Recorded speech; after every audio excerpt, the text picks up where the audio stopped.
Se rompió Recording is on. una rama de un árbol y se cayó arriba del techo. Y bueno, estábamos un poco asustados ahí al principio, pero bueno, después por suerte no pasó a mayores. Pero también todo el día sin luz, ese día estuvo complicado. Creo que todos estuvimos con el Sí, sí, tema en de la luz y todo eso re Comodoro complicado. pasó igual. Tuvimos 10 horas sin luz y internet tampoco. Y al final de la noche empezamos a recuperar internet, pero muchos cables se cortaron. Hay semáforos en las calles que están totalmente caídos.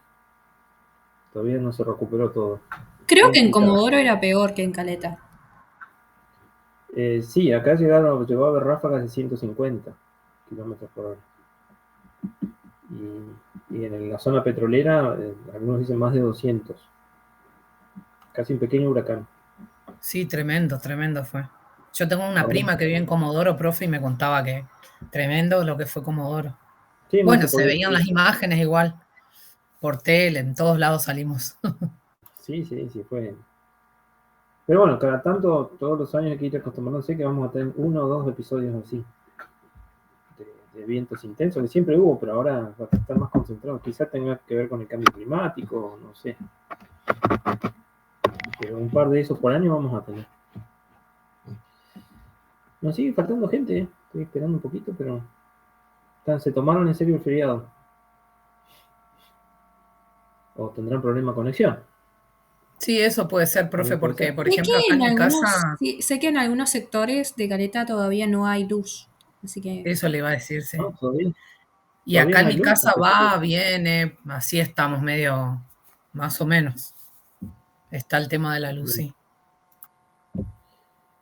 Bueno, y bueno, vamos a ir empezando igual. Nos queda la clase final el jueves que viene, que la vamos a hacer allá, en la UACO, físicamente, para hablar de todo lo que haga falta. Porque acuérdense que ustedes el integrador lo entregan el fin de semana que viene. Entonces nos queda la posibilidad de tener una clase de cierre para hablar de todo lo que quieran hablar del segundo integrador y poder recuperar lo que les parezca que es necesario profundizar un poco más. Así que bueno, tenemos esa opción.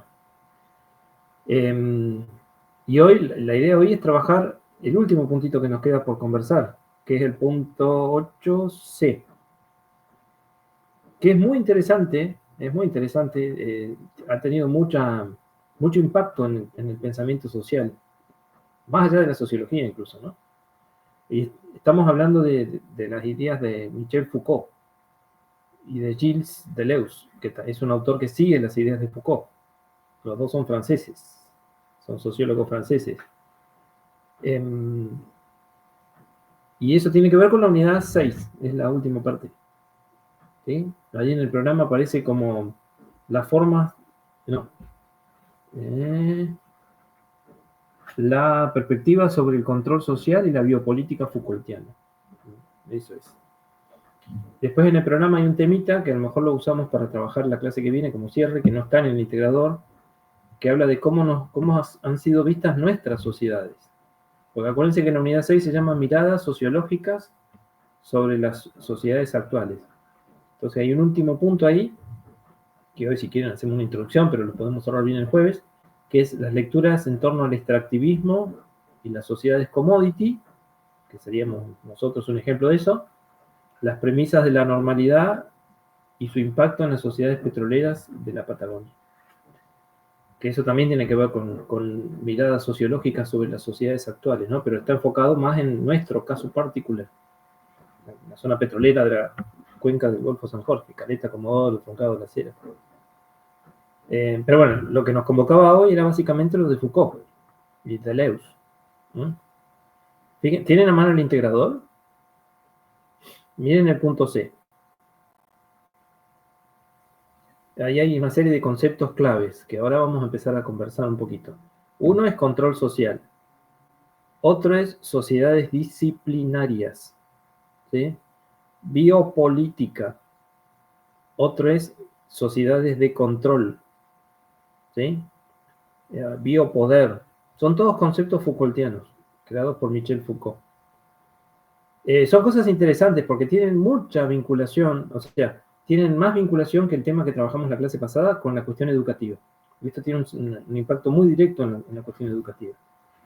Lo que trabajamos en la clase pasada, que tenía que ver con la crisis de la sociedad salarial, con la nueva cuestión social, con la nueva pobreza. Obviamente eso también tiene un impacto educativo, pero no es tan central como el impacto educativo que tiene este tema, que ahora lo vamos a conversar. Bueno, vamos a ir arrancando porque no se suma más nadie. Miren, a ver, una cuestión importante. Michel Foucault, ahora vamos a hacer una pequeña síntesis de quién fue Michel Foucault. Michel Foucault fue un sociólogo que originalmente, un sociólogo francés, que fue muy, muy influyente en la segunda parte del siglo XX, ¿sí? Tiene muchos libros escritos. Los libros de Foucault se han leído mucho. Vigilar y castigar, por ejemplo, ese es un libro clásico de él. Historia de la sexualidad, otro libro importante de él, ¿sí? Michel Foucault originalmente era un sociólogo que estaba enrolado en una corriente sociológica que se llamaba estructuralismo, que nosotros la mencionamos nada más, pero no la trabajamos. Miren, el estructuralismo, esperen que lo voy a compartir, porque esto lo tienen ustedes, lo hemos hablado muy por arriba, ¿no? Pero déjenme que ya que lo tengo acá, lo compartimos, así lo podemos mínimamente conversar. ¿Dónde está? Profe, Sí.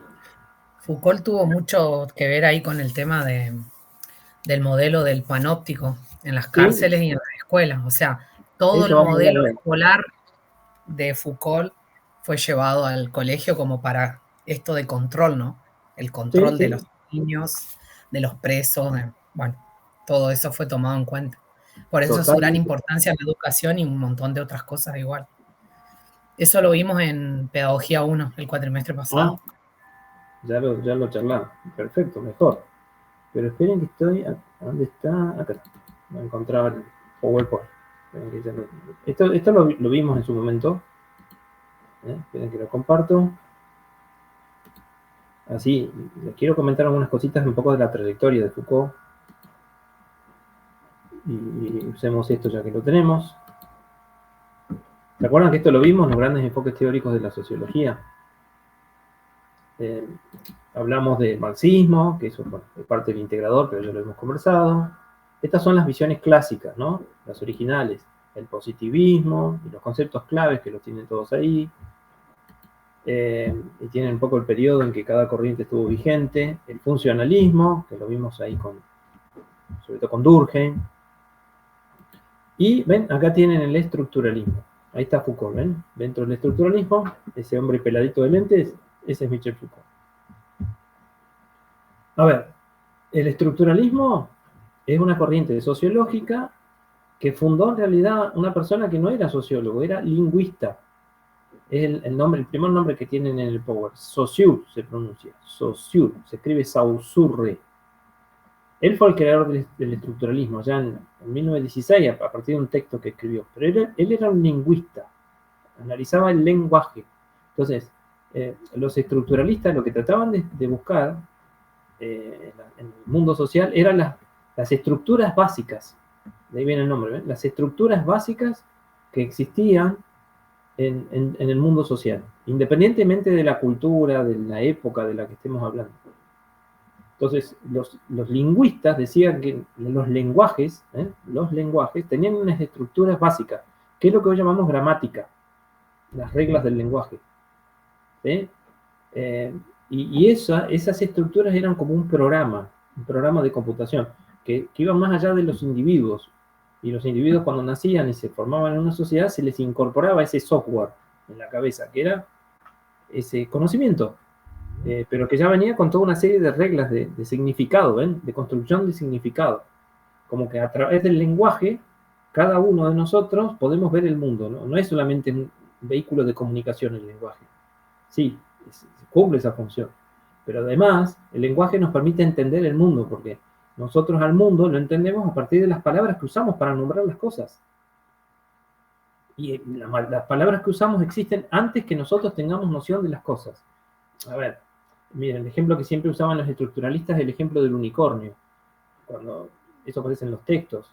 Cuando uno habla de un unicornio nunca existió, es una figura metafórica. Sin embargo, a todos se les representa un caballo con un cuerno en la frente, porque ya está incorporado el elemento, el significado de un elemento, más allá de que nosotros podamos tener la experiencia del contacto real con ese elemento. Entonces, esa estructura de significación va más allá de lo individual, está incorporada en los sujetos a través de reglas que se nos incorporan, reglas de significación, como dice ahí, ¿ven? Que se nos incorporan, y en esas reglas de significación nosotros construimos diferencias. Entonces, por ejemplo, yo digo árbol, ustedes piensan en una cosa, digo arbusto, piensan en otra, son diferentes. A los objetos les vamos dando distintas significaciones. Bueno, los estructuralistas hacían eso, pensaban eso. O sea, para ellos, y Foucault fue uno de los últimos, lo individual no tenía sentido, porque había reglas generales que estaban más allá de lo individual. Los individuos lo que hacíamos era vivir en ese mundo de reglas establecidas, de reglas de significación.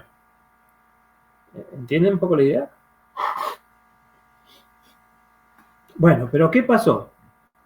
Foucault comenzó siendo, fíjense, el estructuralismo tuvo influencia, bueno, Lévi-Strauss, que era un antropólogo, Althusser, que no hemos hablado, que era un sociólogo marxista, que hablaba, ¿se acuerdan de los aparatos ideológicos y represivos del Estado? Era un sociólogo, Althusser, marxista y estructuralista a la vez.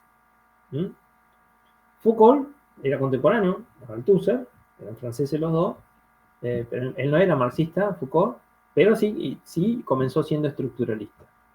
Pero, y acá voy al otro, en algún momento rompió con el estructuralismo.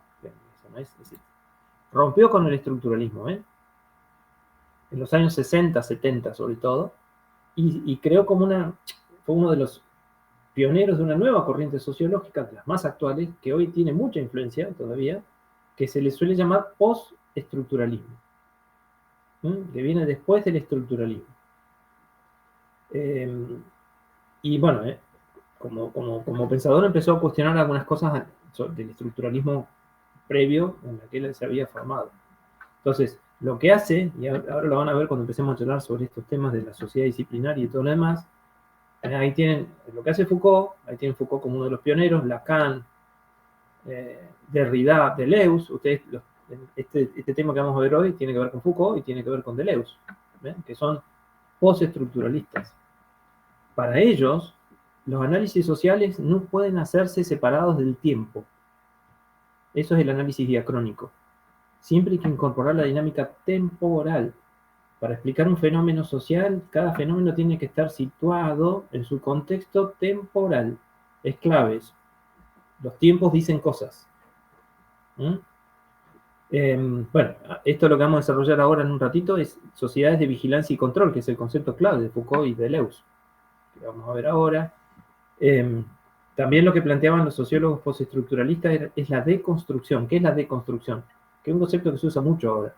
Es revisar nuestras conductas establecidas, romper con estereotipos que tenemos incorporados y que no nos damos cuenta que los tenemos incorporados. Eso es deconstruir, es relativizar las formas establecidas de hacer y vivir. Pensar más allá, de romper con lo establecido. ¿Sí? Bueno, y ellos también, bueno, Foucault también en parte, fueron los impulsores de las teorías de género. Acuérdense que Foucault escribió un libro que es Historia de la Sexualidad, donde Foucault era homosexual. Entonces él también lo que hizo fue revisar estas dicotomías de la sociedad paternalista, de los estándares patriarcales, todo ese tipo de cosas, ¿no? Junto a muchos otros después. Pero bueno, todos estos autores hoy tienen muchísima influencia todavía. Son una corriente que tiene más de 50 años, 60 años, y tiene mucha influencia en el mundo occidental. Bueno, Foucault es un referente clave en esa línea. ¿Sí? Entonces, ahí vimos un poco quién fue Foucault. Esperen que cierro acá. Y volvemos a lo nuestro. Bueno, dicho esto. Profe, una consulta, eso de la deconstrucción y demás. Es como que es necesario, igual que las personas lo hagamos como para ir acomodando, ¿no? a los tiempos que van cambiando, porque si vos te quedás en el pasado, es como que el mundo sigue avanzando, sigue evolucionando, digamos. La sociedad, digo, ¿no? Se usa popularmente esa categoría en ese sentido. en tener la flexibilidad necesaria para adaptarse a los nuevos cambios sociales. ¿Sí? Así se usa en general esa palabra en términos coloquiales. Pero en general la deconstrucción es revisar críticamente estereotipos sociales, rutinas, modelos, configuraciones del orden social que están establecidas y que a veces las creemos como naturales, naturalizadas. Bueno, deconstruir eso es revisar todos esos elementos rígidos y ponerlos en tensión. ¿Sí? Por lo menos saber por qué existen, de dónde provienen, qué rasgos sociales fueron construyendo a lo largo del tiempo. Pero bueno, vamos a lo de hoy, que es clave. Sociedades disciplinarias. A ver, primer concepto clave, miren. Foucault decía que en el mundo occidental, Europa fundamentalmente, habían existido en toda la Edad Moderna y desde la Edad Media sociedades que él llamaba sociedades de soberanía. Ese es un primer concepto, que acá no está en el integrador, pero digo, para que lo entendamos bien. Sociedades de soberanía. ¿Qué eran las sociedades de soberanía? Eran sociedades donde el poder lo ejercían los reyes. Eran las monarquías absolutas, los principados. ¿Sí? Y esas sociedades tenían formas de autoridad política. Tenían un orden social, como cualquier sociedad. Ahí Foucault es un tipo que se problematizó mucho sobre el orden social, cómo se construyen los órdenes sociales, que es un concepto clave en la sociología. Entonces, él decía que en las sociedades, estas sociedades de soberanía, supónganse, el siglo XIII, XIV, XV, XVI, XVII, hasta el siglo XVIII, ¿no? Ahí cambia eso, por lo menos hasta el siglo XVIII. En esas sociedades de soberanía, los reyes eran los dueños de la vida y la muerte. La autoridad política decidía quién vivía y quién moría. ¿Sí? Y había formas de orden social, siempre hubieron. Había reglas que cumplir, normas que venían definidas por el poder del rey. ¿Sí? Y quien no cumplía con esas normas definidas por estas sociedades de soberanía, por la figura del rey o el príncipe, era castigado. ¿Mm? Todo esto está escrito en un libro que él escribió, que fue un bestseller en su momento, que se llamó Vigilar y Castigar. Donde lo que él estudiaba, fíjense qué interesante que es esto, son los ajusticiamientos. Cómo eran castigados los que violaban las reglas de las sociedades de soberanía. ¿Me siguen hasta ahí? Y entonces, ¿qué hacían los reyes? Porque esto lo hacían los reyes en todos. Lo hacía el rey de España, el rey de Inglaterra, el rey del Imperio Alemán, el rey de Francia. O sea, todos los estados tenían este tipo de prácticas. Los enjuiciamientos y los ajusticiamientos eran espectáculos públicos. Espectáculos públicos, o sea, hubo un criminal, depende del grado de delito que hubiera cometido, el peor delito que vos podías cometer era actuar en contra del rey. Ese era el peor de todos los delitos. Entonces, el ajusticiamiento era a través de la tortura. O sea, era un espectáculo de denigración de la condición humana y de tortura. Y era un espectáculo público, se hacía en las plazas públicas, invitaba a todas las familias de la comunidad a ver el sacrificio. Y bueno, ¿alguien vio Corazón Valiente? Digo, para que vean una película. Ahí tienen el caso de William Wallace, que fue ajusticiado por el rey de Inglaterra, que le decían piernas largas, ¿sí? Guillermo I, por teóricamente rebelarse en contra de los ingleses para buscar la independencia de Escocia. Fue capturado y fue ajusticiado. Y los niveles de ajusticiamiento eran macabros. O sea, a las personas se las ataba, se les quitaban las vísceras, eran eviscerados en vida. Eran a veces ahorcados, pero no, para que no mueran. O sea, el sufrimiento, el ejercicio del sufrimiento, de la agonía, era el espectáculo.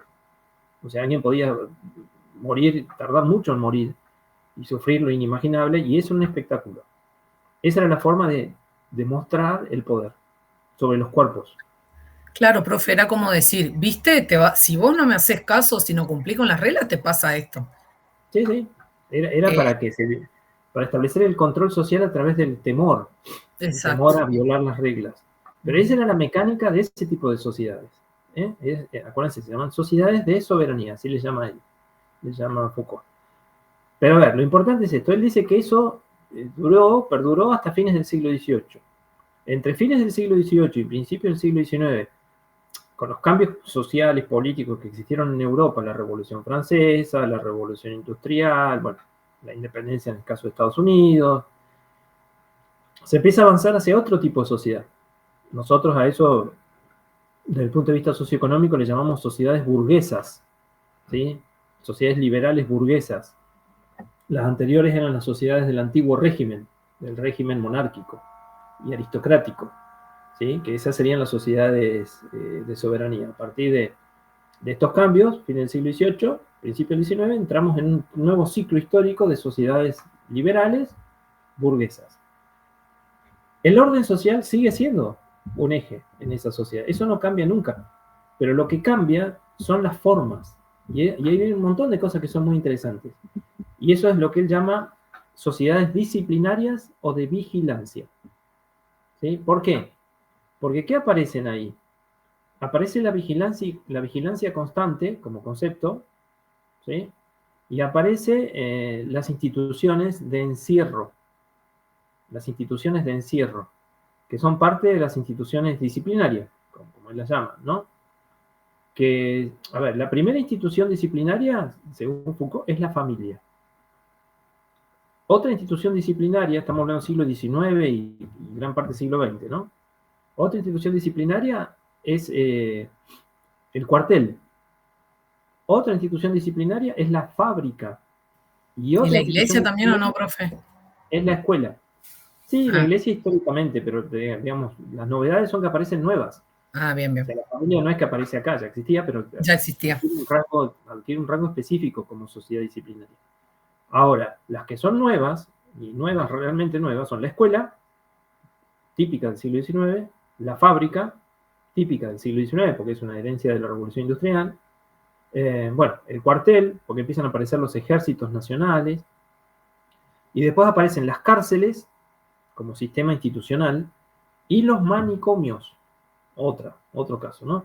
Todas esas son instituciones disciplinarias, y funcionan con lógicas muy parecidas. A ver, fíjense, que recién lo decía Ángela esto. En todas esas instituciones, y eso es típico de las sociedades disciplinarias, hay alguien o un grupo de personas que ejercen el control sobre los que están dentro de esa institución de encierro, ¿sí? Esos que ejercen el control lo ejercen desde el panóptico. Ese es un concepto de Foucault, sí. El panóptico es como una torre, un lugar, donde se ve todo lo que hacen los demás, ¿sí? Es una metáfora, es como hablar del control constante, ¿sí? Y permanente desde arriba a los que están abajo. ¿Mm? Y de hecho, esa lógica de las instituciones de encierro con el panóptico se sostiene a través de una violencia jerárquica, dice él. ¿Qué quiere decir eso? Que no todos tienen el mismo rango. Hay personas que controlan los que están en el panóptico y otros que son controlados, los actores comunes, ¿no? Que están dentro de la institución de encierro. Y fíjense, todo esto en educación todavía existe hoy. Incluso existe el concepto. Por ejemplo, supervisor. Los sistemas educativos son instituciones de encierro, diría Foucault. La escuela es una institución de encierro. Ustedes entran a una escuela, la escuela tiene horarios de ingreso y horarios de egreso. Y vos no podés salir en cualquier momento. Hay un control de los cuerpos. ¿Ven? La escuela tiene una serie de rutinas. Te organiza la forma en que vos te movés dentro de la institución. Cómo es que tenés que estar en el aula, dónde te sentás, cómo condicionás tus movimientos. Es claramente una institución de encierro. Y además hay personas que controlan el director. Siempre se hablaba en las escuelas del panóptico del director. El director está en un lugar donde tiene que controlar el funcionamiento de esa institución, viendo qué hacen los demás, desde un panóptico. Es más, en las viejas escuelas, las direcciones tenían un lugar vidriado donde podían ver lo que hacían los demás. ¿Sí? Y además tienen otro rango, el supervisor. Ese es un concepto tomado de la fábrica, que es otra institución de encierro. ¿Quién es el supervisor? El que viene a ver, justamente, a controlar qué es lo que estás haciendo. Todavía hoy, en el 2025, existen esas lógicas de funcionamiento que derivan del siglo XIX. que son Profe, claramente instituciones de encierro con en este la mismo escuela que yo concepto. trabajo está la sala de maestro que le llamamos nosotros, donde ahí nosotros en las horas institucionales nos juntamos, qué sé yo, estamos ahí haciendo registro. Bueno, es donde nos juntamos todos los docentes. Y Ujú. cuando yo recién entré a trabajar en esa escuela le decían la pecera. ¿Por qué? Porque ahí está lo que dice usted, o sea, toda vidriada. O sea, no tiene como pared, o sea, la directora nos puede ver desde la dirección que hace así, asoma la cabeza, Sí, hasta en el Zoom, desde que viene el gimnasio se ve todo. Entonces lo sí. que se hizo después con el tiempo fue poner cortinas. Entonces vos Ujú. podés tener más privacidad, digamos, ¿no? Pero sí, es Sí, tal sí, cual es. totalmente. Es así. Lo que pasa es que esas cosas están normalizadas y están, justamente lo que estamos haciendo acá nosotros con eso, diría Foucault, es un ejercicio de deconstrucción de rutinas escolares. ¿Sí? Pero esto también, digamos, la escuela incorporó muchos elementos del mundo de la fábrica, que la fábrica fue una de las primeras instituciones de encierro, porque la fábrica debía garantizar la productividad. Entonces había toda una serie de lógicas también, horario de ingreso, tenés que marcar una tarjeta, no te podías retirar hasta que no terminó tu horario laboral, si querías comer tenías que esperar a ese refrigerio, que era un horario específico, tenías supervisores que se encargaban de ver cómo iba tu trabajo en la cadena de montaje, o sea, y la escuela se transformó en un equivalente de la fábrica, ¿me entiendes? Pero es típicamente una sociedad de encierro. A ver, Foucault era bastante duro, decía que las personas, desde que nacen hasta que mueran, pasan por varias instituciones de encierro. O sea, primero la familia, que no es una institución de encierro, pero es la primera institución disciplinaria, porque te van bajando los elementos de lo que se llama socialización primaria, de cómo cumplir las reglas del orden social. Apenas cumplís 4 o 5 años, entras del sistema escolar, institución de encierro por excelencia, para teóricamente la educación básica. Terminás la educación, por ejemplo, piensen en los varones, ¿no? Del siglo XIX, XX, y entras en el servicio militar, en el cuartel, otra institución de encierro, con otro tipo de lógicas, pero también con toda una serie de dispositivos.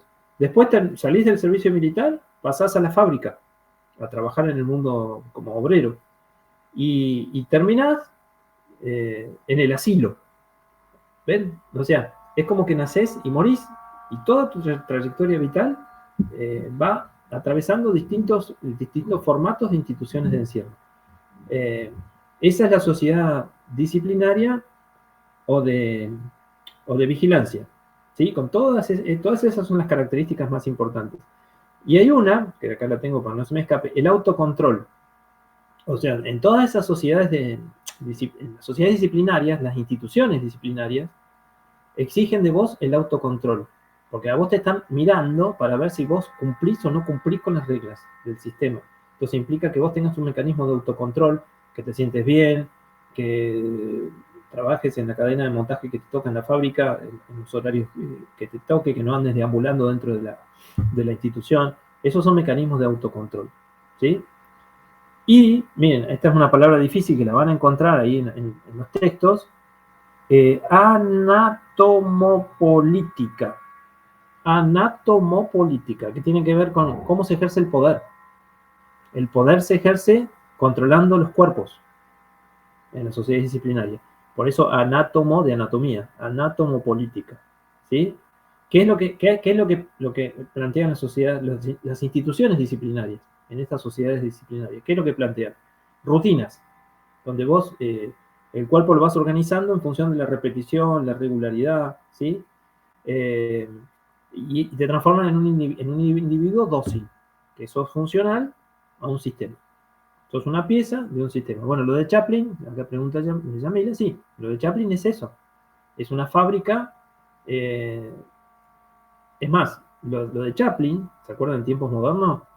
Eso está hecho en 1920, por ahí, década del 20.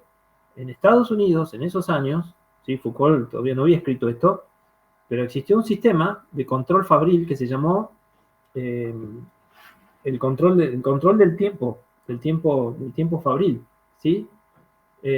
Taylorismo, no sé si han escuchado esa expresión. Taylorismo, se escribe con Y, Taylor, ¿no? En inglés.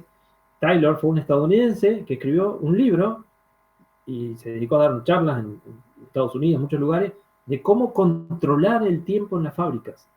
Sociedad disciplinaria. ¿Cómo controlar el tiempo? Primero, en la fábrica tenía que haber un reloj para marcar los tiempos. Tenía que haber alarmas, sirenas que marcaran el cambio de tiempo. Y él lo que él pensaba es cómo administrar a los trabajadores para que no perdieran tiempo. Es la economía del tiempo, él llamaba eso. Y el concepto de Taylorismo, le dicen los analistas, es la organización científica del trabajo. Es aplicar toda una serie de reglas rígidas para hacer que el trabajador sea más productivo y pierda menos tiempo. Y no se equivoque. El video ese de Chaplin, Tiempos Modernos, es una crítica a eso, al taylorismo, que es deshumanizante. Es una forma de proletarización, decíamos, ¿no? Desde el pensamiento marxista, pero también es un ejemplo de esto, de una sociedad disciplinaria y de los mecanismos de control. Eso que ven ahí en Chaplin en Tiempos Modernos sería una forma de anatomopolítica. ¿Bien? Entonces, esto es muy interesante, ¿no? Pero esta es la mitad de la cosa. ¿Se entendió hasta acá? Los demás no dicen nada. En pedagogía 1 habíamos visto el taylorismo versus el fordismo. Sí. Vimos esas dos épocas donde marcaban esa diferencia entre uno y el otro. Sí, en realidad no es que hay tantas diferencias. El fordismo lo que planteaba era que los trabajadores pudieran acceder a la compra de sus propios productos. O sea, era más humanizante en ese sentido. El taylorismo era más rígido, pero era un mecanismo de control de la producción. ¿Sí? Bueno, y eso que dice usted del timbre y todo, todavía pasa en la escuela, profe. Nosotros tenemos el timbre del recreo, para volver al aula, cuando cambia la hora, o sea, todo está todo bien así. Bien. Es que la escuela es de las instituciones que tenemos, es la más conservadora, es la más tradicional. Exactamente. Y está en el modelo típico de sociedad disciplinaria o de institución disciplinaria de la época de Foucault. Y es difícil cambiar esas pautas, ¿no? Yo les diría que hasta en las fábricas estas pautas se han revisado y han aparecido otros mecanismos de control, que ahora vamos a hablarlo, pero la escuela todavía está aferrada a las lógicas de las sociedades disciplinarias. Es todo un temita para tener en cuenta. Bueno, pero ¿qué pasó? Una cosa que hablábamos en Pedagogía 1 con la profe, que quedó ahí, o por lo menos a mí me quedó como esa duda, era de cómo hacer para que hoy la escuela esté como preparando a los sujetos para la nueva, porque hoy ya no existe la fábrica y todo lo que en el siglo XIX, digamos, se armó la escuela para preparar al sujeto para ser un futuro trabajador de la fábrica, ¿no es cierto? Ese era el objetivo de la escuela. Entonces cumplía todos los requisitos como la fábrica. Bueno, hoy, que ya no está la fábrica, ¿cómo hacemos que la escuela? Yo mismo le preguntaba eso y nos preguntábamos, yo le digo, siendo docente, digo, ¿cómo haces para cambiar todo eso? O sea, es un tema complejo, sí, como dice usted. La necesidad es urgente. Exactamente. Pero bueno, hay mecanismos de inercia que hacen que el sistema educativo sea el más conservador de todos los sistemas. Están empezando a pasar cositas, pero estamos en plena transición. Fíjense, ahora cuando entremos en el otro modelo acuérdense que esto siempre que hablamos de sociedades de soberanía, sociedades disciplinarias, hablamos de cómo se ejerce el poder para mantener el orden social. Eso es lo que atraviesa todo, y eso no cambia. Lo que cambia son las formas de organización, pero la lógica común esa es permanente. Miren, cuando lean, hay un texto de Foucault ahí en el programita. Pasa que leer Foucault es un poco complejo. El texto de Deleuze es más simple. Pero por ahí denle una mirada también al de Foucault para ver la fuente original. A lo que voy es a esto, miren. Él le llamaba a todas estas cosas. Todo esto que estamos nombrando le llamaba tecnologías de poder. Tecnologías de ejercicio del control social. O sea, el control social hay que ejercerlo dentro de la sociedad y dentro de las instituciones. Y para eso hay que crear tecnologías de control. El panóptico es una. ¿Sí? Son formas pensadas, porque no son casualidades, son intencionalmente definidas para ejercer mecanismos de control social que permitan, por ejemplo, en las sociedades disciplinarias, la anatomopolítica. Entonces, Foucault decía esto, antes de avanzar a la otra etapa que falta.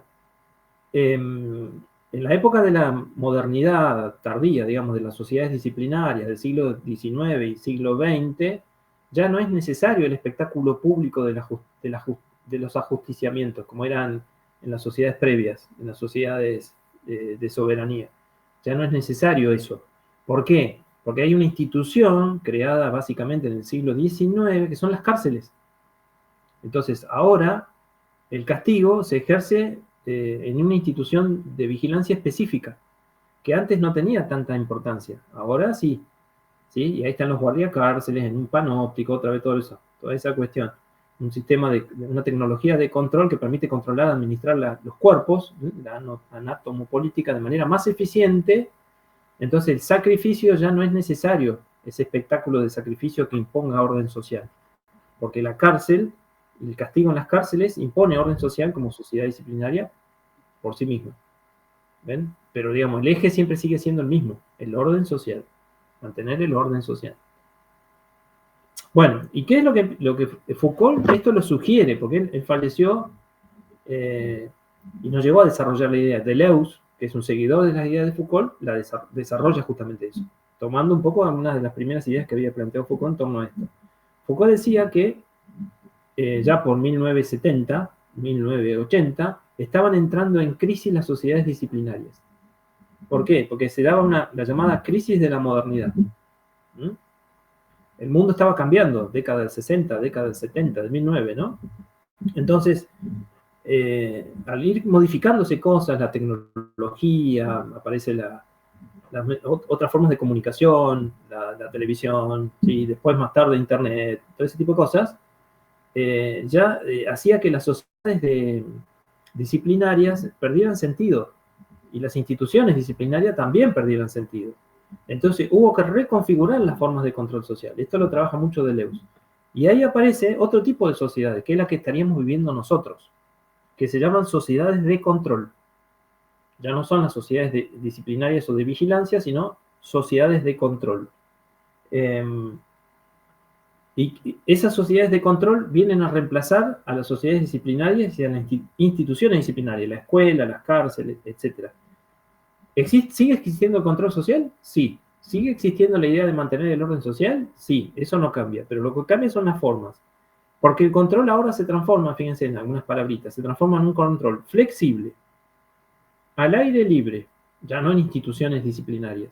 Flexible, al aire libre, y nosotros, las personas, somos los portadores del control. Ya no hay una institución que nos controla, sino que el control lo llevamos nosotros encima. O sea, está incorporado a nuestros cuerpos, por decirlo de alguna manera. Ya no es necesario el encierro físico, ¿sí? Los sistemas son abiertos, ¿sí? Y son más, fíjense lo que dice Deleuze, en el texto que ustedes tienen ahí, lo trabaja. Es más efectivo, más exitoso este mecanismo de control de las sociedades de control que el viejo mecanismo de las sociedades disciplinarias. A ver, ejemplo. A ver, el mejor ejemplo que existe de esto, ni siquiera los autores lo pudieron ver, bueno, Deleuze sí, quizá, Foucault no, porque no lo conoció, es el celular. El celular es un mecanismo de control que llevamos encima.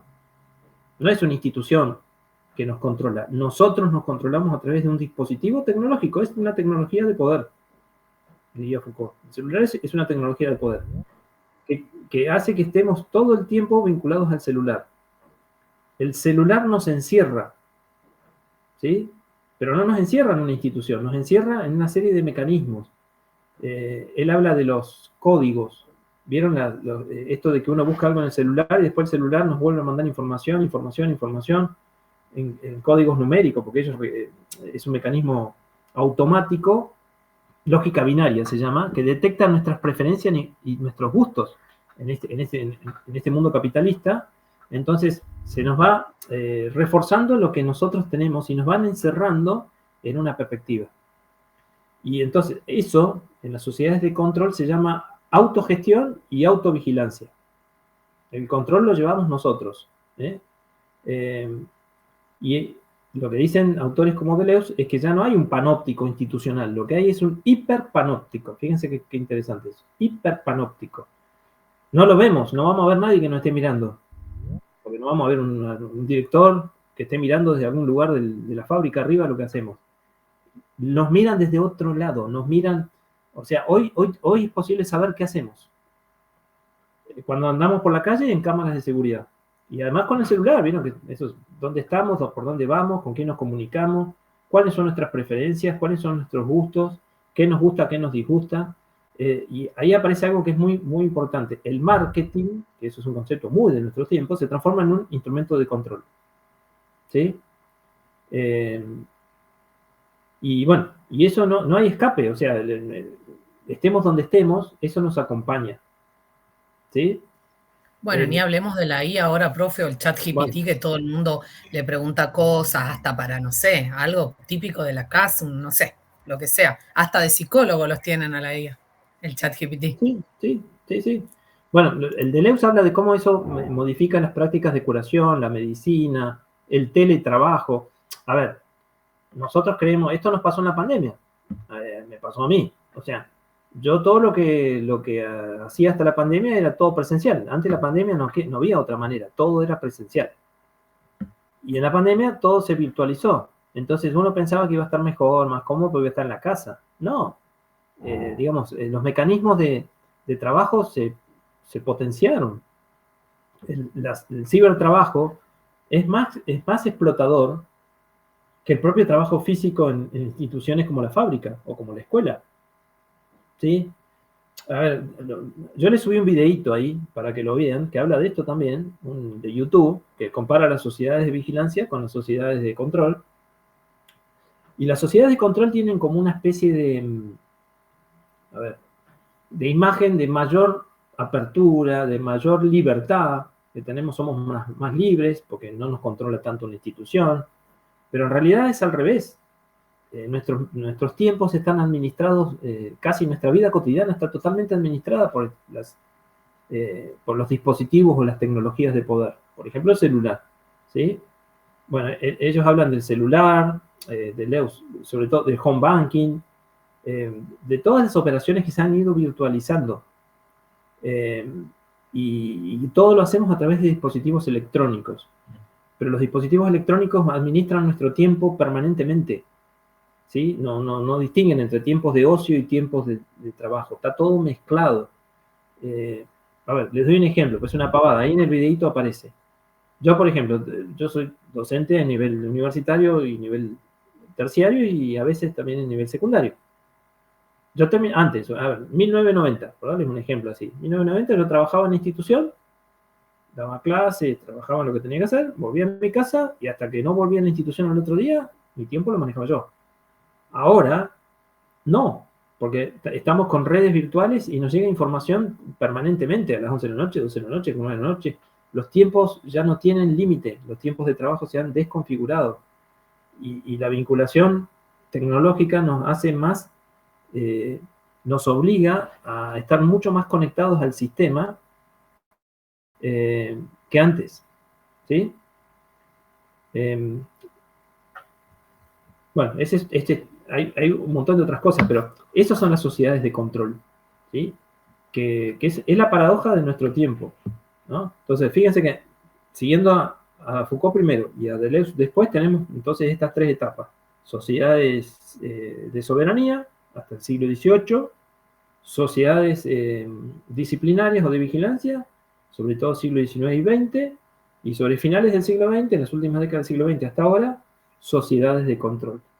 Todas esas sociedades tienen algo en común, vuelvo a insistir en eso, que es dispositivos de control social, tecnologías de poder para controlar a los individuos y modelar el orden social. Eso es común. Lo que cambia son las formas, lo que cambian son los dispositivos. Y ahí aparece un concepto que lo tienen acá, que es el biopoder o la biopolítica, que también es de Foucault. ¿Sí? Anatomopolítica, el control de los cuerpos. Biopolítica o biopoder también. Todo definido a través de los mecanismos de control para controlar a las personas, a su movimiento, a sus libertades, a sus desplazamientos, a sus consumos, a sus gustos. Eso ahora las sociedades de control, ¿sí? Administran nuestros gustos, administran nuestras formas de consumir. Las redes sociales. A ver, piensen en esto, que esto Foucault nunca lo vio. Por ejemplo, Netflix. Parece una pavada, porque todos tienen Netflix. Ven Netflix. Ustedes entran a Netflix y ponen se presentan, empiezan a ver, tiene un nombre, eso no me acuerdo ahora, me va a salir la palabra, y quedan registrados en el sistema. Y empiezan a ver una serie. Y el sistema sabe que a ustedes les gusta un tipo de serie, entonces después les va ofreciendo en esa línea. ¿Sí? Y en la casa cada uno consume lo que más le gusta. Y el dispositivo electrónico, hay como una inteligencia artificial ahí, nos va dando aquello que nos interesa. Y alimenta nuestro ego y nuestros consumos. Y nos va encerrando en una perspectiva. ¿Sí? Depende de nosotros. Pero hay mecanismos. Eso es una forma de control de los gustos. De reforzar la mecánica de lo que percibimos y de lo que consumimos culturalmente. O sea, todo está administrado por un sistema hoy. Y con la inteligencia artificial no sé a dónde vamos a terminar. Es toda una discusión. O sea, eso seguramente lo que va a hacer es potenciar aún más. Hay que ver cómo salimos después de eso, cómo lo podemos manejar. Pero va a potenciar probablemente mucho más las sociedades de control en las que estamos situados, ¿no? Entonces, eso es un tema, ¿ven? Que es muy interesante para pensar estas cuestiones. ¿Alguna preguntita? ¿Comentario? ¿Se va entendiendo lo que estamos charlando? Ahora se incorporó un poco más de gente, pero está muy callado. Profe, la otra vez nos comentaba, yo estoy haciendo un Ateneo con Lucas Van, no sé si usted lo conoce al profe, y él nos contaba que ahí en la UMPA lograron los profesores este tema que dice usted de los correos que llegan a cualquier hora. Bueno, lograron de que solamente los correos les lleguen a los profes, digamos, en el horario, supongamos, de 8 a 20. De las 20 hasta las 8 de la mañana, que no caiga, o sea, porque es como que es un derecho que nos explicaba él, que en otros países se ha llevado adelante eso, que me parecía que estaba bueno que hayan logrado eso, porque a nosotros nos sucede en la escuela que todo el tiempo el chat y la directora manda mensaje a cualquier hora, el fin de semana, bueno. Entonces él decía que desde lo psicológico está comprobado psicológicamente que, por ejemplo, vos estás un sábado en una cena con amigos y justo te cae un correo de la universidad o de tu trabajo, ya vos te cambia porque vos sin querer lo ves y ya te cambió todo quizás por ahí te pudo haber alterado, te transformó todo tu día, y eso que vos estabas disfrutando en tu momento qué sé yo, de ocio, ya el trabajo te provocó ahí un efecto negativo, digamos, ¿no?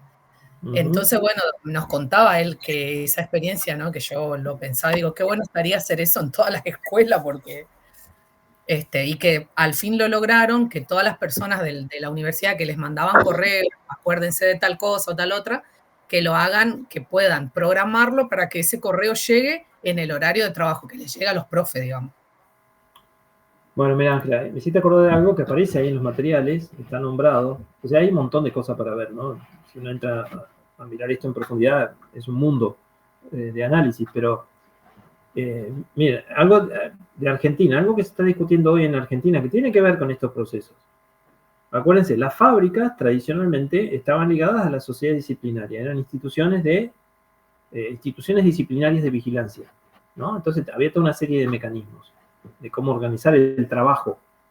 Bueno, los sindicatos fueron gestionando con las empresas, con las fábricas, mecanismos para evitar la deshumanización, para mejorar las condiciones de trabajo, etc. Eso se fijó, eso pasó en muchos países, también en Argentina, en convenios colectivos de trabajo. ¿Sí? Así se llaman los documentos donde se ponen por escrito las negociaciones, las pautas que se negocian entre la empresa y los sindicatos. Se llaman convenios colectivos de trabajo. Entonces, ¿qué es lo que el trabajador puede hacer? ¿Qué no? ¿Qué es lo que el empresario puede exigir? ¿Qué no? Todo eso. Bueno, nuestros convenios colectivos, la gran mayoría, sobre todo en el trabajo fabril, están hechos en 1973-74, en la época del último gobierno de Perón. Ahí se hicieron muchos convenios colectivos y fíjense todo el tiempo que pasó desde 1973-74 hasta hoy. Entonces, ahora, los políticos argentinos, bueno, Milei y el gobierno, está intentando hacer una reforma laboral, que ellos le llaman modernización laboral. ¿Por qué? Algunas cosas tienen sentido lo que dicen, ¿no? Porque los convenios colectivos reflejan una sociedad que ya casi no existe. Por ejemplo, en los convenios colectivos no existe el teletrabajo. Y hoy el teletrabajo, el trabajo domiciliario, trabajo virtual abunda en casi todos los órdenes de la producción, porque ya no somos una sociedad de producción de bienes y servicios, de objetos, sino que somos una sociedad de producción de conocimiento. Estamos en la sociedad de la información. Entonces, las pautas de trabajo no son exactamente iguales que las de 1973-74, pero en Argentina nunca se discutió eso. Entonces, ahí hay un atraso enorme, y hoy el gobierno, el gobierno también le pone una pata ahí de reforma en el sentido de limitar determinados beneficios laborales. Habrá que ver qué pasa. Pero es necesaria una modernización, porque hoy los sindicatos, por ejemplo, que eso Deleuze lo da así, lo tira como una punta, no tienen el poder que tuvieron antes, porque muchos sindicatos están todavía enfocados en lógicas del trabajo que ya no existen casi. O sea, son instituciones que están atrasadas en la forma, que están muy vinculadas a estas sociedades disciplinarias. Pero hoy estamos en sociedades de control. Entonces, ¿cómo hacer que los sindicatos rearticulen su forma de actuar, de protestar, para adecuarse un poco a las necesidades y a las urgencias de las sociedades de control, ¿no? Hay como un desfasaje que todavía no está resuelto, y se ve un montón de cosas, en muchas prácticas, en muchas organizaciones institucionales. Lo interesante de esto es que nos da la pauta de poder por lo menos pensarlo. No sé cómo se irán resolviendo las cuestiones, pero es cierto que esto está sucediendo, ¿no? Estas son discusiones que se están dando en el mundo entero, y bueno, en las ciencias sociales aparecen también como esto que estamos viendo ahora. Bueno, nosotros ahí en la escuela, en educación, está súper, hiper, archi atrasadísima, porque nuestra directora por ahí utiliza algunas cuestiones que le estoy hablando del año 1966. Desde entonces a hoy no ha habido una actualización de eso, entonces ella por ahí, para protegerse en muchas cosas, tiene que ir a ese archivo, a esa documentación del año que le estoy hablando, del 66, o sea, porque es lo único que te protege, digamos, en este caso, ¿no? Cuando ella por ahí nos hace una circular donde nos recuerda cosas, qué sé yo, tiene que nombrar esa documentación y dice /66, y vos decís, ¿cómo puede ser? Estamos siguiendo, claro, o sea, es una locura, estamos en 2025. Es un tema. Miren, otra cosa que también tiene que ver con esto, que bueno, acá por ahí aparece alguna mención en los textos, pero hay un montón de libros escritos sobre esto. Esto está modificando este pasaje de sociedades disciplinarias a sociedades de control, está modificando también la forma de la política. O sea, a ver, nosotros todavía entendemos la política o la forma de participación política en la lógica de las viejas sociedades disciplinarias, ¿sí? Entonces, por ejemplo, en esa época, la libertad se obtenía en las calles, porque estaba fuera de las instituciones de vigilancia, de las instituciones disciplinarias.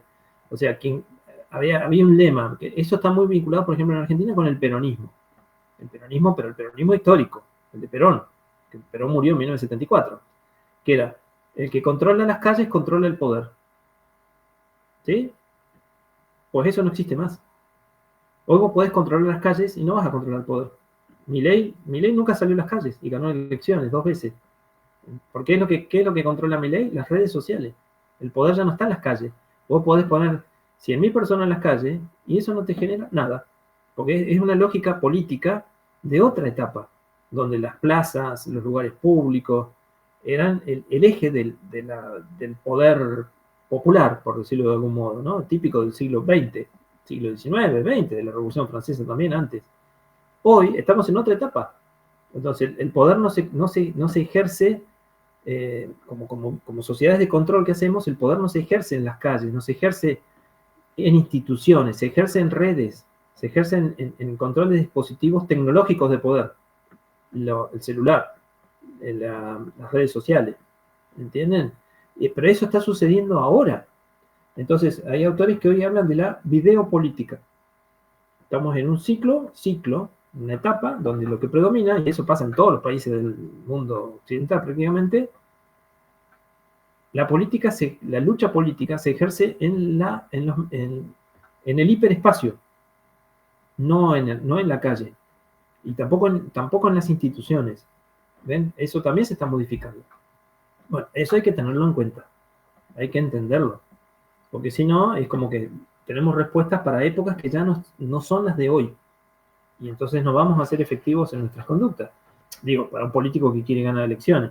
Pero también nosotros como educadores, ustedes están formando como profesionales en ciencia de la educación hoy, ahí tiene un desafío gigante la educación hoy, porque ya la educación no se ejerce en el ámbito escolar, mayoritariamente. En el siglo XX la escuela tenía el monopolio, y esa es la palabra que se usa, el monopolio del control de la información. El docente, la biblioteca escolar, eran todas instituciones dentro de este mecanismo de instituciones disciplinarias, si seguimos esa idea, que tenían el control del conocimiento. Sarmiento, que desde 1870, hablaba de la escuela y de la biblioteca. Sarmiento impulsó las escuelas, y después fue uno de los artífices de la primera ley de educación, la ley 1420, y por otro lado, el coequiper de la escuela era la biblioteca pública. Eran dos instituciones donde a través de esas instituciones circulaba el conocimiento. Bueno, hoy la escuela ni la biblioteca son los que tienen el monopolio del control del conocimiento. En estas sociedades de control, el conocimiento circula por dispositivos tecnológicos que no tienen que ver con ninguna institución. ¿Ven? Entonces la escuela está totalmente desfasada. O sea, todavía hay mecánicas de crédito, porque la escuela es la que otorga los títulos. Pero eso en cualquier momento va a empezar a variar y se van a poder obtener títulos sin pisar ninguna escuela. Y eso está ahí. Miren, hoy leía, cosa que a veces miro así, no alcanzo a leer mucho, pero veo los titulares. En Argentina muchas universidades están creando carreras universitarias virtuales. Bueno, en la UMPA existen algunas. Yo trabajo en uno, en trabajo social, está turismo. Pero la mecánica de lo que viene acá en adelante es que la mayor parte de las carreras universitarias sean totalmente virtuales. Y solamente quede como mecánica de presencialidad algunos exámenes finales. Pero eso se está abriendo. Y la pandemia aceleró esos procesos. Pero bueno, el problema también está en que, bueno, eso también me pasa a mí. Yo uso la virtualidad, por ejemplo, ahora con ustedes, pero estoy como dando una clase como si estuviera en un aula. La mecánica de lo que se viene va a ser diferente. O sea, las clases se van a dar de una forma más autogestiva, si quieren. El docente puede indicar líneas de análisis, pero los que arman las líneas de análisis van a ser los estudiantes, sobre todo en el nivel superior, terciario y parte del secundario. Hay que ver cómo eso se va a reconfigurar en el primario, porque ahí hay otros vínculos. Pero hay todo un tema de transformación que se está acelerando. Y mucho de eso tiene que ver con las sociedades de control. Nivel inicial y primario yo medio que lo veo muy utópico todavía, o no sé, mi cabeza es como que no puede todavía meter eso ahí. ¿Me entiendes? Es más difícil, porque ahí predomina el vínculo personal. Sí, sí. Es muy importante. Y eso es lo más difícil de reemplazar por las nuevas tecnologías, es el vínculo personal. ¿Sí? Pero bueno, son como grandes temas que se abren al debate, ¿no? Deleuze, por ejemplo, a ver, estoy mirando acá para no olvidarme, él dice que ya no es necesidad del encierro físico. El encierro físico era típico de las sociedades disciplinarias. En la escuela, un horario de ingreso y salida, en la fábrica, tenía que cumplir horario y estar ahí trabajando, bueno, en el cuartel, se hacía el servicio militar, bueno, la cárcel ni hablar. Hoy ya no es necesario un encierro físico. Los mecanismos de control permiten sistemas abiertos de control. Sistemas abiertos de control. Les doy un ejemplo que tiene que ver con las cárceles. Esto no existía hace 20 años. Las tobilleras electrónicas. O sea, ¿vieron esto que ahora está de moda?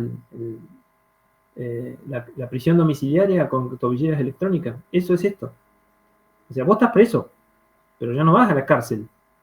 Tenés una especie de, entre comillas, ya no hay una institución. Podés estar en tu propia casa con una tobillera electrónica. El dispositivo de control ya no es el edificio, la institución, la guardia cárcel, no es la sociedad disciplinaria. El dispositivo de control es un dispositivo tecnológico que te impide salir de determinados contextos y te controla tu movimiento, ¿sí? Y bueno, y los dispositivos inteligentes como el celular y todo lo demás que permiten la vigilancia constante, ¿sí? Hoy la vigilancia empieza cuando vos a las 0 horas y termina a las 24 horas. Sos vigilado permanentemente. El celular es un dispositivo de control permanente. Saben que en algunos lugares del mundo, esto lo veía ayer, no me acuerdo dónde, pero lo vi así al pasar, se están generando movimientos de protesta contra esto, contra las sociedades de control, que plantean evitar el uso de dispositivos tecnológicos, quebrar con eso, por lo menos por un tiempo, para buscar espacios donde uno sea totalmente libre de todo mecanismo de control. ¿Sí? Son respuestas que se van generando a esta sociedad de control. ¿Eso tendrá que ver que en las escuelas están prohibiendo el uso del celular, profe? Porque Es una locura. en todo el mundo, en muchos países, ¿puede Pero eso tener es que ver con imposible. eso? Sí, en Francia también estaban con eso, pero eso es digamos, como Una utopía, ¿o no? sí, un mecanismo de resistencia, pero que no es efectivo. Claro. Es imposible, no se puede frenar esto. Lo que hay que hacer es ser inteligentes para generar mecánicas que permitan ciertas libertades, porque cada vez las libertades nuestras van a ser menos. Eso olvídense. Estamos en un mundo global donde los dispositivos tecnológicos van a influir cada vez más en nuestras vidas. Nos van a llevar a la elección de pareja, a la cantidad de hijos que vamos a tener, a cuándo vamos a ser felices o no. Ya está pasando eso. Eso es difícil de controlar. Pero por lo menos primero saberlo. Sí, Mayra, ibas a decir algo. Profe, puede ser que en Venezuela hay algunos equipos, dispositivos tecnológicos que no los dejan usar. Creo que Pero por eso es por eso. otra cosa. Eso es por otra cosa. Pasa lo mismo en China. Son países que no son democráticos, que son muy autoritarios en las formas de control. Entonces lo que ellos quieren no es que vos no uses dispositivos, sino que consumas la información que el propio gobierno quiere que consumas. Es esa la cuestión. Es un dispositivo, es como una censura. Claro, yo pensaba que para no ser vigilados también. No. A ver, lo que dice el gobierno venezolano es que, no hay que usar determinadas redes que son creadas por Estados Unidos, porque está esta lógica de enemistad entre Maduro y Trump. Claro. Lo mismo pasa en China. En China no dejan usar determinados dispositivos, o no dispositivos, sino plataformas que son de origen estadounidense, y solamente podés consumirlas de China. Pero esos son formas de censura. ¿Sí? Todavía están encontrando la posibilidad de tener formas de censura, que vos no puedas consumir lo que quieras, porque si no caes también en las lógicas del capitalismo occidental, sino que consumas lo que ellos quieren.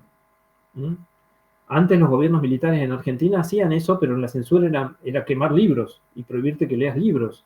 Era más directo. Ahora no pasa por los libros, pasa por controlar las redes. Pero eso es muy precario y muy limitado. Pero pasa por ahí. No pasa por esto de la búsqueda de libertades al control general del sistema. Que es toda una utopía, ¿no? Pero son cosas interesantes para pensar. El tema del celo en la escuela, por ejemplo, en ese Ateneo que yo estoy haciendo ahí con Lucas, lo que hablábamos era de ver la forma de que sea como una herramienta, pero el tema el cómo está. Cómo hacer que el chat GPT, la IA, el celular no sean un enemigo, sino ver la forma en que sea una herramienta para. Y ahí está, no es escuela versus celular, porque ahí está el error. No, para nada, totalmente. Cómo hacer para que el celular sea una herramienta de trabajo dentro de la escuela, pero que no evitar todas estas cosas de que los chicos se saquen fotos, se filmen en el baño, hagan stickers, bueno, todo el bullying y todo lo que surge con el celular porque tienen un mal uso, digamos. Sí. Hay que estandarizar el uso productivo, si querés vos, de los dispositivos tecnológicos. Eso es... Profe. Prohibirlo es anacrónico, casi te diría. Sí. ¿No sería algo como la informática antes en la primaria o en la secundaria? ¿Como implementarlo algo así al teléfono en las escuelas? A ver, es bastante complejo porque, primero, por ejemplo, yo trabajo en un secundario y todos mis estudiantes usan el celular como un instrumento de búsqueda de información y de acceso a información. El tema es que vos como docente tenés que darle la regulación necesaria a eso para que los estudiantes no... Vos planteás un texto, una actividad, y no es que te la armen desde la inteligencia artificial y te la pongan ahí. Pero eso depende de las estrategias pedagógicas que vos uses. Si vos usas estrategias pedagógicas convencionales de búsqueda de información, obviamente van a copiar y pegar lo que aparezca. Lo hacen y a veces cometen errores y vos te das cuenta. Pero el dispositivo puede ser muy eficiente, depende o sea, nosotros como docentes tenemos que cambiar nuestras fisonomías pedagógicas. Ya no alcanza con la lógica tradicional. Hay que pensar en otros mecanismos que impliquen el pensamiento del estudiante, que lo obliguen a transferir, que lo obliguen a analizar realidades locales, con fenómenos generales, qué sé yo. Hay muchas formas. Pero en ninguno de los casos es la prohibición, ¿no? La prohibición no existe como posibilidad. Porque, a ver, piensen en esto. Digo, ejemplos. Yo soy historiador, entonces yo conozco casos de procesos de cambio tecnológico donde la defensa era la prohibición. A ver, ejemplo.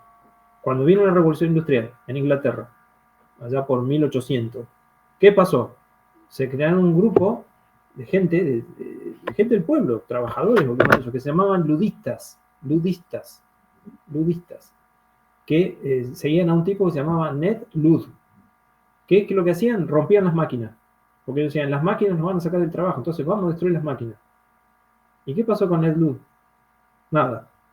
¿Destruyeron todas las máquinas? No. La revolución industrial siguió, se generó, creció, hubo una segunda revolución industrial, se propagó por el planeta, y punto. O sea, hay cosas que no se pueden obturar. Lo que hay que hacer es utilizarlas bien, inteligentemente, para que no sean un factor de deshumanización, para que sean un factor productivo, para que no sean simplemente un mecanismo de control social, como lo que estamos hablando acá de las sociedades de control, que eso siempre va a suceder, no tenemos forma de evitarlo, pero sí por lo menos de usar esos mismos dispositivos así, en un contexto de mayor productividad y de mayor eficiencia en la obtención de logros personales, ¿no? Pero el mecanismo de control, eso es inevitable. Pero bueno, son temas de nuestro tiempo que hay que discutir y hay que estar informados sobre estas cuestiones. Acá estamos bien explorando simplemente una línea sociológica que mira esas cosas. Pero de estos temas hay infinidad de posibilidades, ¿no? Bueno, Yamil acá decía que la UMPA bimodal es un elemento de control permanente. Sí, también lo es. Es un elemento de aprendizaje, de interacción virtual, pero también es de control. Sí, porque el profe Lucas nos explicaba que inclusive él podía ver todo nuestro recorrido, dónde entrábamos nosotros, a qué hora, qué hacíamos, qué no hacíamos, cada cuánto entramos. Él decía, si a mí me piden que yo diga, bueno, a ver, este alumno, ¿cuánto utilizó un bimodal? Yo puedo tranquilamente porque tengo acceso a eso. Todos los profes, digamos. El sistema te dice cuándo ustedes entraron a leer el texto, si entraron, dice si la actividad fue leída, si no fue leída, todo. Es un dispositivo de control también. ¿Sí? Por eso no hay forma de escaparle a eso. El tema es cómo se usa. Si vamos a utilizar esto como un dispositivo solamente de control, bueno, somos una especie de policía virtual. No es esa la idea, sino que sea un elemento de interacción para la construcción de aprendizaje. ¿Sí? Sí, también pasa a los docentes. Sí. Pasa a todos. Los docentes somos parte de un sistema también. No estamos exentos. Pero bueno, hay que tener cuidado con estas cosas, pero por lo menos hay que conocer, no hay que desestimar, no hay que ponerse a la defensiva, hay que entender los procesos, la complejidad que tienen, hay que entender que son procesos irreversibles, porque no vamos a volver a 1900, pero hay que tener en cuenta también los pros y los contras de cada cosa, y tratar de regular estos procedimientos de la mejor manera posible. Eso sería pensar sociológicamente en estos casos, ¿no? Bueno, ¿alguna cosita más? A ver si se me activan cosas que yo no pedí.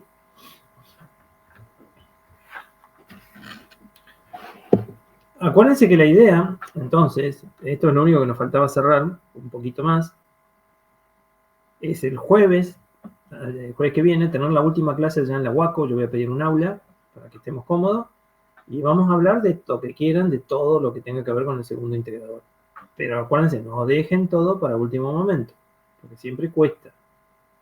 Y también acuérdense que el punto 8, ustedes eligen una de las miradas sociológicas sobre las sociedades actuales. Puede ser la de Bauman, la de Castel o la de Foucault-Deleuze. Y trabajan en eso, en lo que ustedes elijan. Pero obviamente, antes de hacer lean los materiales. Si van a elegir Castel, lean el texto de Castel. si van a decir Bauman, elegir Bauman lo mismo, y si van a elegir Foucault-Deleuze, el texto de Deleuze, sí o sí, y miren lo de Foucault. Y ahí yo le subí el Powell que trabajamos en la otra clase sobre la nueva cuestión social, y le subí de Foucault y Deleuze un pequeño videíto de YouTube. En YouTube hay muchos videitos explicativos muy interesantes, algunos son atractivos, otros son medio aburridos, pero yo le subí uno que es rápido, que compara justamente las sociedades disciplinarias con las sociedades de control, que les puede servir para hacer una bajada un poco más tranqui de estos temas. ¿Sí? Y fíjense... Ese power que usted dice de Deleuze y Foucault es el Eso que dice es la un vieja video. y la nueva, ¿no? ¿Eh? El que dice la vieja y la nueva, así se apoda el power. No, ese es de la vieja y la nueva cuestión social. Ese es un PowerPoint sobre Castle y Bauman. Bien. Un video No, de YouTube. es un video de YouTube que se llama Sociedades Disciplinarias y Sociedades de Control. Está subido. O sea que ahí tenemos de Foucault, de Deleuze, perdón, tenemos conversaciones, y después el de Foucault tenemos el que dice defender la sociedad. Esos dos más ese video que dice usted. Sí. Okay. Yo lo que les sugiero, si van a tomar ese tema, empiecen por Deleuze, que es más simple, lo entienden más fácil, está escrito de una manera más amena para la lectura, y después van a Foucault. Porque Foucault, el texto, la escritura de Foucault es más pesada. Y miren el videíto que les sirve para reflejar mucho mejor las dos cosas. Sofía, no hablo de final. En el punto 8 vos tenés 3 corrientes sociológicas. La de Castle, la de Bauman y la de Foucault o Deleuze. Vos, punto A, punto B, punto C. Vos elegís una de esas 3. No tenés que hacer las 3. Tenés que hacer una de esas 3, leer los materiales y contestar un poco las preguntas, seguir esas líneas de consignas. Ahora, ok, profe. A lo que voy es a esto también. Fíjense que en los 3, en el último puntito, en el punto 4 de cada uno de esos, el A4, el B4, el C4, es bajar, y esto es lo que yo miro mucho, la transferencia, que ustedes transfieran todo eso que están analizando, por ejemplo, a la realidad argentina. Por ejemplo, el de Castel dice, investiga cómo se han manifestado, se manifiesta esta problemática en la sociedad argentina. ¿Cuál? La de la nueva cuestión social, la crisis de la sociedad salarial. En el B, lo mismo, investiga cómo se manifiesta esta problemática en la sociedad argentina. ¿Qué problemática? La idea de marginalidad, la crisis del trabajo, la nueva pobreza. Y en el C, lo mismo, selecciona algún ejemplo de nuestra sociedad que ponga en evidencia la perspectiva de la sociedad de control y el biopoder. Sociedades disciplinarias prácticamente hoy ya están en crisis, están desapareciendo, entonces miramos más las sociedades de control. Hay que explicar qué son las sociedades disciplinarias y todo eso, pero después miramos las de nuestra época, esto que estamos hablando hoy al final. Ahí entraría un poco el explico del celular y todo eso, las redes sociales. Perfecto. Exactamente. Y hay mucha información en internet, hay noticias que hablan de esto, de los problemas que se están generando hoy con estas cuestiones, ¿no? Que atraviesan el mundo entero prácticamente, ¿no? No es un problema de Argentina, es un problema de países de Europa, de Estados Unidos, de Japón, etc. ¿Sí? Y se vive como un problema este paso de sociedades disciplinarias a sociedades de control. Por esta idea de menos libertades, que somos sujetos más expuestos al control social, al control económico, al marketing del sistema capitalista, nos transforma más en consumidores que en productores, y nos van definiendo nuestros gustos, toda una serie de cosas, ¿no? Que son muy interesantes. Profe, y ahí en ese punto, por ejemplo, donde dice que selecciona algún ejemplo de nuestra sociedad que ponga en evidencia la perspectiva de la sociedad de control, ¿qué ejemplo sería ahora ahí? Porque ahora está como lo que es el biopoder, ¿o no? ¿Es más actual el biopoder que la sociedad de control o es lo...? No, el biopoder es el control que tienen las sociedades sobre los cuerpos. El biopoder es el biopoder es cómo te van regulando, el sistema va regulando tus conductas. ¿Sí? Claro, por ejemplo, el seguimiento del GPS, reputación por estrellas, algo así, ¿no? ¿Eso sería biopolítica? Sí. ¿Biopoder, digo? Sí. Bien. Pero a ver, el biopoder hoy, por ejemplo, miren, hay un concepto que les nombro acá. El biopoder habla de una libertad aparente, ¿sí? Porque teóricamente nosotros somos libres, y podemos elegir, tenemos decisiones, intereses, pero estamos tan regulados por los mecanismos virtuales que es una libertad aparente. Entonces hay Claro. tecnologías de poder, por ejemplo el celular o la computadora, Sí. las redes sociales, que nos generan una libertad aparente. ¿Por qué? Claro, porque hay un estamos control condicionados. continuo. ¿Cómo? Porque hay un control continuo.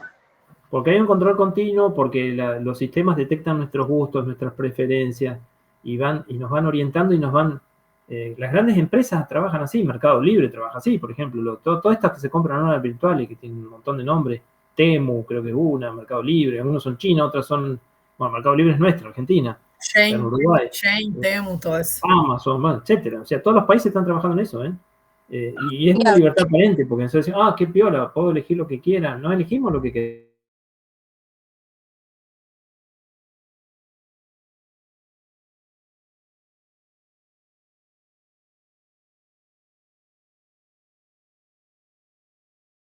¿Se le cortó el profe? ¿Me cortó? Parece Parece. Sí, lo estaban escuchando de que estaba hablando mucho del control y lo cortaron. Sí, lo cortaron. Silenciaron. No, pero no se lo ve a él ahí en la cámara, se ve que algún problema tiene. Nos debe escuchar. Ahí se le baja señal. Ahí volvió. Se enojó el sistema, porque lo estamos criticando. Nos estaba escuchando igual usted, profe. No, fue un segundo, así se apagó y se prendió. No sé qué pasó. Pero bueno, ¿entiende cuál es la mecánica del trabajo? Sí, profe. Sí, Sí, Bueno. profe, ya entendí. Perfecto. Entonces, jueves que viene, yo igual lo voy a poner ahí, lo voy a publicar en la página para que por ahí los que no puedan estar lo sepan. Nos vamos a encontrar allá en la UACO, en un aula, para cerrar todo, para hablar de todos los temas que ustedes quieran, del segundo integrador, obviamente, porque es lo que más nos interesa. Pero vayan con dudas, vayan con lo necesario, porque no es que vamos a dar una clase nueva. Yo solamente ese día les voy a hablar de cómo están vistas, que acá no lo nombramos hoy, porque no están en el integrador, pero sí están en la unidad del programa, cómo han sido vistas nuestras sociedades. Que me parece muy interesante eso. Cuando yo digo nuestras sociedades, me refiero a las sociedades petroleras de la cuenca del Golfo de San Jorge, Comodoro, Caleta, Truncado, Las Heras. ¿Cómo han sido vistas sociológicamente y qué debates hay sobre eso? Ahí en el programita aparece así, ¿ven? Se lo leo. Es lo último. Dice, las lecturas en torno al extractivismo. Cuando hablamos del extractivismo, hablamos de la extracción petrolera, básicamente. Y las sociedades commodity. Sociedades commodity son sociedades que se organizan a partir de la producción de un recurso que se exporta afuera, que no se lo industrializa, eso es un commodity. Las premisas de la anormalidad, porque nos han visto como anormales a nuestras sociedades. Ya van a ver después, va a llamar la atención. Comodoro, sobre todo, fue muy estudiada en los últimos años como una sociedad anormal, pero Caleta es prima hermana de Comodoro, y Truncado y Las Heras también. Y el impacto, bueno, que generó la explotación petrolera, que todavía está generando en nuestras comunidades, ¿cómo ha sido visto esto desde la sociología?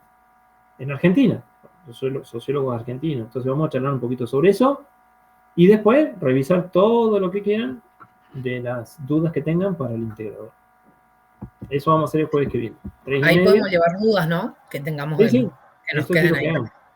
Profe, le quería preguntar, porque tenemos una compañera que ella quiere rendir libre sociología. ¿Ella puede ir ese día para hablar con usted personalmente sobre cómo se llama? Sería? Romina Aranguren. Sí, me escribió, yo le contesté.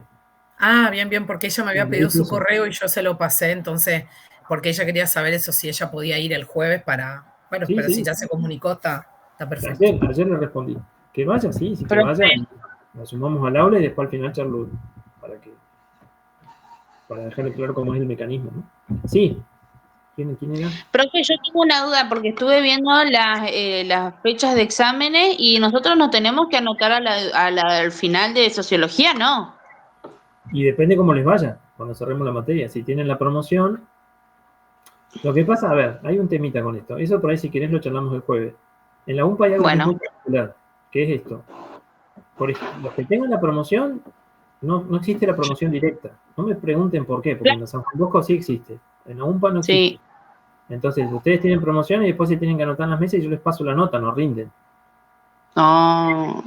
Claro, por pero eso. a ese sistema la UMPA le llama promoción directa. Por ejemplo, a mí me explicaron eso ahí en Pero alumnado. no es Claro, directo. bueno, No es. pero a eso le llaman promoción directa porque en realidad vos te tenés que anotar, pero es una cuestión ahí de papelerío y Sí, tramiterío es algo más que nada. administrativo. Claro, porque no Algo tiene sentido. administrativo, exactamente. Porque vos no tenés que ir a rendir nada.